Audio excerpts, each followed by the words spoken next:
This is Sequoia from SequoiaLynsews.wordpress.com, and today I want to give you a quick tutorial on how I use my stitch in the ditch foot to create a nice even top stitch along a neckband. The stitch in the ditch foot is typically used by quilters. Can you see that little metal blade there?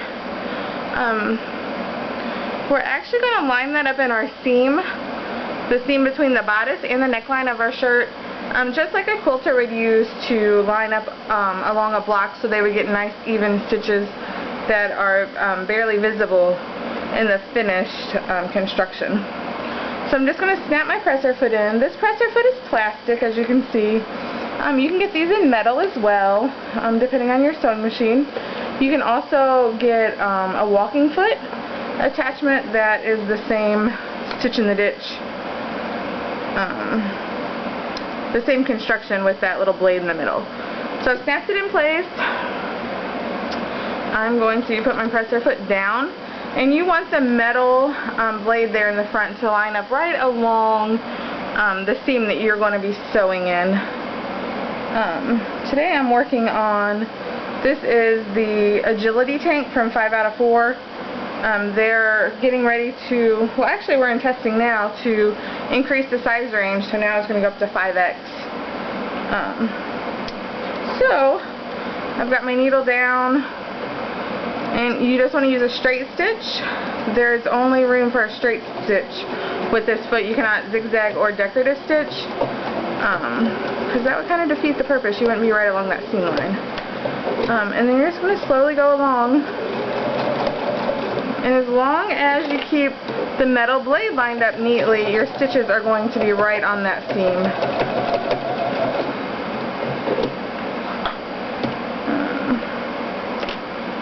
I like to clip, but if you're a pinner, that's fine too. Just remove your pins. And this is going to go right over where I've got these gathering. This fabric is gathered. And it just sews right over it, nice and neat. This binding is actually like a single fold binding technique. So I'm catching the front and the back automatically because the back, the part that you guys are not seeing, is a little bit wider. You can see that extra fabric right there. And I'm just stitching it down, and once it's stitched down, I will just trim it off. But this is all you do. Nice and easy. But it really makes it easy to get a nice finish on your garments using a tool that you may not typically use. A lot of times I would struggle with keeping a straight line. I'm sure I'm not the only one, but I would sometimes sew up on my binding, or sometimes it'd be down on my bodice. It wouldn't be very neat. And that just didn't give the finish that I was hoping for. I wanted it to look nice and clean and professional.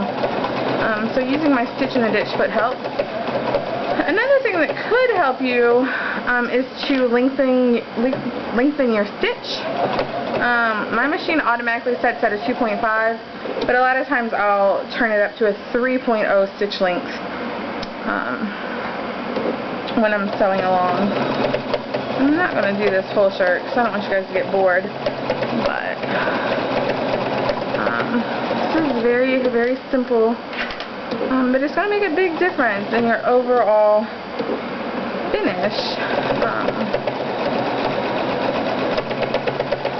This shirt actually has a lot of binding all the way around the front and the back necklines, the armholes.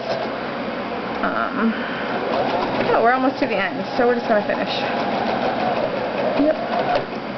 And then I just finish it off with a finished stitch. Flip it with my scissors.